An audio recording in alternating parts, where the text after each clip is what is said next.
ನಮಸ್ತೆ, ವಿಭಿನ್ನ ಸಲಹೆಗಳು ಚಾನಲ್ಗೆ ಸ್ವಾಗತ. ತುಳಸಿ ಬೀಜಗಳು ಪೌಷ್ಟಿಕಾಂಶದಿಂದ ಕೂಡಿದ್ದು ಇದರಲ್ಲಿ ಹೆಚ್ಚಿನ ಪ್ರಮಾಣದಲ್ಲಿ ಪ್ರೋಟೀನ್, ಫೈಬರ್ ಮತ್ತು ಕಬ್ಬಿಣಾಂಶವಿದೆ. ಆದ್ದರಿಂದಲೇ ಅನೇಕ ವರ್ಷಗಳಿಂದ ತುಳಸಿ ಬೀಜಗಳನ್ನು ಮನೆಮದ್ದಾಗಿ ಬಳಸಲಾಗುತ್ತಿದೆ. ಇನ್ನು ಈ ಕಾಮಕಸ್ತೂರಿ ಅಥವಾ ತುಳಸಿ ಬೀಜಗಳನ್ನು ಪ್ರತಿದಿನ ಸೇವಿಸುವುದರಿಂದ ಹಲವಾರು ಆರೋಗ್ಯ ಲಾಭಗಳೇ ಇವೆ. ಹಾಗಿದ್ರೆ ತುಳಸಿ ಬೀಜಗಳು ಪ್ರತಿದಿನ ಸೇವಿಸುವುದರಿಂದ ದೊರೆಯುವ ಲಾಭಗಳೇನು? ತುಳಸಿ ಬೀಜಗಳನ್ನು ಯಾರು ಸೇವಿಸಬಾರದು? ಹಾಗೂ ತುಳಸಿ ಬೀಜಗಳನ್ನು ಸೇವಿಸುವ ಸರಿಯಾದ ವಿಧಾನವೇನು ಎಂದು ಇವತ್ತಿನ ವಿಡಿಯೋನಲ್ಲಿ ತಿಳಿಯೋಣ. ಮೊದಲಿಗೆ ಕಾಮಕಸ್ತೂರಿ ಬೀಜಗಳ ಸೇವನೆಯಿಂದ ದೊರೆಯುವ ಲಾಭಗಳ ಬಗ್ಗೆ ತಿಳಿಯೋಣ. ರೋಗ ನಿರೋಧಕ ಶಕ್ತಿಯನ್ನು ಹೆಚ್ಚಿಸುತ್ತದೆ. ಕಾಮಕಸ್ತೂರಿ ಬೀಜಗಳಲ್ಲಿರುವ ಫ್ಲೆವನಾಯ್ಡ್ಗಳು ಮತ್ತು ಫಿನಾಲಿಕ್ ಅಂಶವು ದೇಹದ ರೋಗ ನಿರೋಧಕ ಶಕ್ತಿಯನ್ನು ಸುಧಾರಿಸುತ್ತದೆ ಹಾಗೂ ರೋಗಗಳಿಂದ ನಮ್ಮ ದೇಹವನ್ನು ರಕ್ಷಿಸುತ್ತದೆ.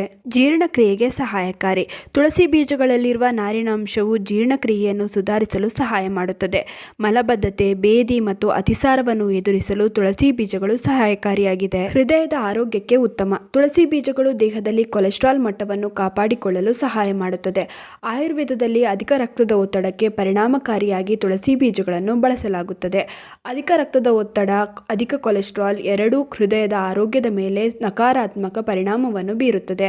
ಆದ್ದರಿಂದ ಇದರ ಸೇವನೆ ಮಾಡುವುದರಿಂದ ಹೃದಯದ ಆರೋಗ್ಯವನ್ನು ಕಾಪಾಡಬಹುದು. ಮಾನಸಿಕ ಒತ್ತಡ ನಿವಾರಣೆಗೆ ಉತ್ತಮ. ತುಳಸಿ ಬೀಜಗಳು ಮನಸ್ಸಿನ ಮೇಲೆ ಹಿತವಾದ ಮತ್ತು ಶಾಂತಿಯುತ ಪರಿಣಾಮವನ್ನು ಬೀರುತ್ತದೆ. ಈ ಮೂಲಕ ಅವು ದೇಹದ ಒತ್ತಡವನ್ನು ಕಡಿಮೆ ಮಾಡಲು ಸಹಾಯ ಮಾಡುತ್ತದೆ.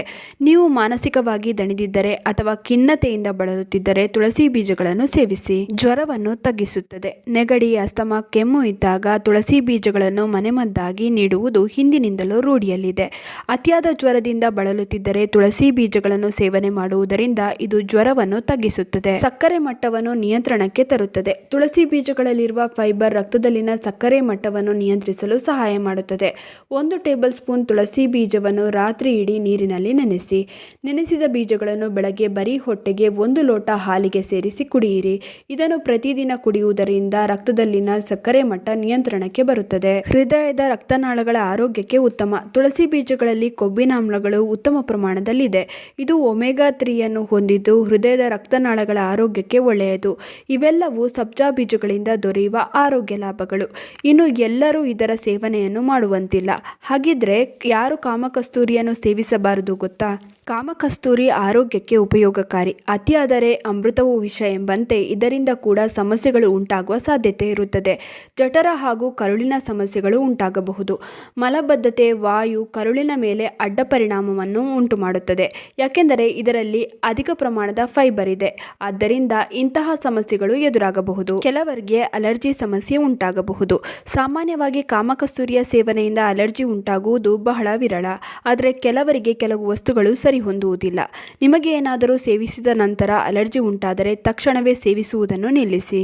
ರಕ್ತದ ಒತ್ತಡ ಕಡಿಮೆ ಮಾಡುತ್ತದೆ. ಅಧಿಕ ರಕ್ತದ ಒತ್ತಡ ಇರುವವರಿಗೆ ಇದು ಉತ್ತಮ. ಆದರೆ ಮೊದಲೇ ರಕ್ತದ ಒತ್ತಡವನ್ನು ಕಡಿಮೆಗೊಳಿಸುವ ಮಾತ್ರೆಗಳನ್ನು ಸೇವಿಸುತ್ತಿದ್ದರೆ ಕಾಮಕಸ್ತೂರಿಯನ್ನು ಸೇವಿಸಬೇಡಿ. ಏಕೆಂದರೆ ಇದರಿಂದ ರಕ್ತದ ಒತ್ತಡ ತೀವ್ರ ಪ್ರಮಾಣದಲ್ಲಿ ಕಡಿಮೆಯಾಗಿ ತೊಂದರೆ ಉಂಟಾಗುತ್ತದೆ. ಮಧುಮೇಹಕ್ಕೆ ಔಷಧಿಯನ್ನು ಸೇವಿಸುತ್ತಿದ್ದರೆ ಕಾಮಕಸ್ತೂರಿಯನ್ನು ತೆಗೆದುಕೊಳ್ಳಬಾರದು. ಏಕೆಂದರೆ ಇದು ರಕ್ತದಲ್ಲಿನ ಸಕ್ಕರೆ ಮಟ್ಟವನ್ನು ತೀವ್ರ ಪ್ರಮಾಣದಲ್ಲಿ ಕಡಿಮೆ ಮಾಡುತ್ತದೆ. ಇದರಿಂದ ತೊಂದರೆ ಉಂಟಾಗಬಹುದು. ಇನ್ನು ಉತ್ತಮ ಆರೋಗ್ಯ ಲಾಭವನ್ನು ಪಡೆಯಲು ಕಾಮಕಸ್ತೂರಿಯನ್ನು ಹೇಗೆ ಸೇವಿಸಬೇಕು ಗೊತ್ತಾ? ರಾತ್ರಿ 1 ಲೋಟ ನೀರಿಗೆ 1 ಚಮಚ ಕಾಮಕಸ್ತೂರಿಯನ್ನು ಸೇರಿಸಿ ಬೆಳಗ್ಗೆ ಬರೀ ಹೊಟ್ಟೆಯಲ್ಲಿ ಕುಡಿಯಬೇಕು. ಇನ್ನು ತೂಕ ಇಳಿಕೆಗೆ ಪ್ರಯತ್ನ ಮಾಡುತ್ತಿರುವವರು ತುಳಸಿ ಬೀಜಗಳನ್ನು 1 ಲೋಟ ಬೆಚ್ಚಗಿನ ನೀರಿನಲ್ಲಿ ನೆನೆಸಿಟ್ಟು 15 ನಿಮಿಷಗಳ ನಂತರ ಕುಡಿಯಿರಿ. ನೋಡಿದ್ರಲ್ಲ ಕಾಮಕಸ್ತೂರಿಯಿಂದ ದೊರೆಯುವ ಆರೋಗ್ಯ ಪ್ರಯೋಜನ ಮತ್ತು ಅಡ್ಡ ಪರಿಣಾಮಗಳ ಬಗ್ಗೆ. ಇನ್ನು ಈ ವಿಡಿಯೋ ಇಷ್ಟವಾಗಿದ್ದಲ್ಲಿ ಲೈಕ್ ಮಾಡಿ, ಶೇರ್ ಮಾಡಿ. ನಿಮ್ಮ ಅನಿಸಿಕೆ ಅಭಿಪ್ರಾಯಗಳನ್ನು ಕಮೆಂಟ್ ಸೆಕ್ಷನ್ನಲ್ಲಿ ತಿಳಿಸಿ. ನೀವಿನ್ನೂ ವಿಭಿನ್ನ ಸಲಹೆಗಳು ಚಾನಲನ್ನು ಸಬ್ಸ್ಕ್ರೈಬ್ ಮಾಡ್ಕೊಂಡಿಲ್ಲ ಅಂದರೆ ದಯವಿಟ್ಟು ನಮ್ಮ ಚಾನಲನ್ನು ಸಬ್ಸ್ಕ್ರೈಬ್ ಮಾಡ್ಕೊಳ್ಳಿ. ಹಾಗೆ ಪಕ್ಕದಲ್ಲೇ ಇರುವ ಬೆಲ್ ಬಟನನ್ನು ಕ್ಲಿಕ್ ಮಾಡಿ. ಧನ್ಯವಾದಗಳು.